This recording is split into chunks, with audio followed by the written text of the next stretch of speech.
Hi, I'm Michelle Stirling for Friends of Science Society. I'm standing outside Mewata Armouries in Calgary because I want to talk with you about the movement to have a Wartime Measures Act for the climate catastrophe that people are talking about. I have to tell you, my mother served in Britain as part of the Auxiliary Terrestrial Service. She was stationed right next door to Queen Elizabeth, who was a light-duty mechanic and lorry driver during the war. My mom used to drive convoy. She used to drive 1- and 3-ton trucks with no power brakes, no power steering, no synchronized gears. And she was a short little woman, but very, very determined.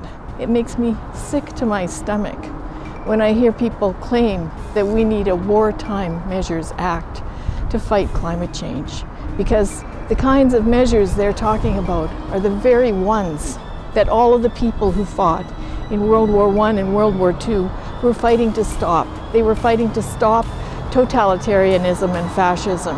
And what are these people advocating to do? People like those who advocate for the Green New Deal, they're advocating for totalitarianism. They're advocating for a takeover of public markets. They're advocating for the shutdown of freedom of speech. And they're advocating for rapid decarbonization, which Professor Michael J. Kelly of Cambridge University says that will cause mass deaths. So we have people who are ideologically driven, who haven't really thought things out very well, and they're insulting the heritage of freedom that all of us enjoy today, because people like my mom, her brothers, my dad, and thousands, millions of others sacrificed their lives for the freedom that we have. And now the people advocating for the Green New Deal would like to take those freedoms away because they think that it's more important to fight climate change. Well, what's the difference between World War II and climate change? World War II, there was a very definitive enemy. Now, nobody wanted to fight World War II because World War I had been so horrible. In fact, if you look historically, you'll find that women's liberation began out of World War I because so many men had been slaughtered. There were no men to marry. Women had to make do on their own.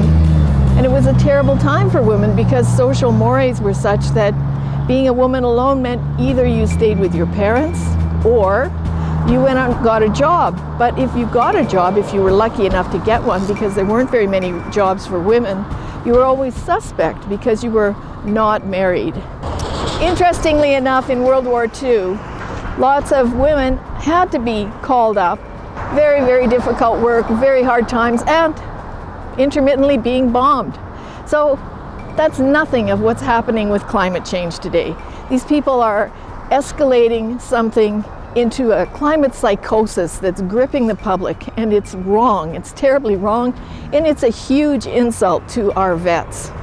So the other reason I want to talk with you from Mewata Armouries is that just south of here in Okotoks, there's a huge glacial erratic, an enormous big rock. We even have a beer in Calgary named after it called Big Rock Beer. And that glacial erratic was pushed all the way here by a glacier from where Jasper is today. That's like 400 kilometers. So that's the power of nature. This place where I'm standing used to be under 2 miles of ice, but it melted, and we don't really know why. We don't really know what caused the ice ages, and we don't really know why they went away. But we do know that carbon dioxide in geologic history has no correlation with warming or cooling.